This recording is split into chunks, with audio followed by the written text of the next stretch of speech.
Assalomu alaykum qadrdonlar, hamyurtlar.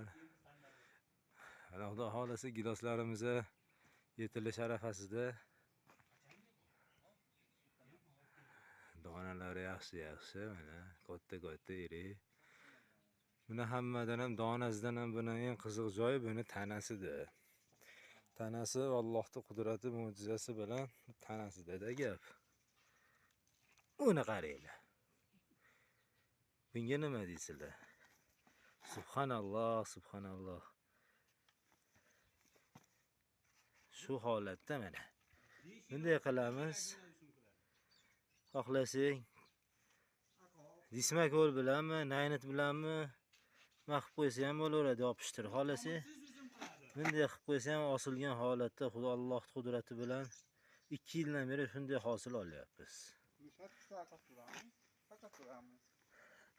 Ba'da suv qolmasa baqa olamiz, ba'da bo'lmasa baqa olamiz. Natija yomon emas. Tanalari yaxshi. Mana hosillariga gap yo'q. Mana dehqon keldi, katta dehqon deb qo'y, mana.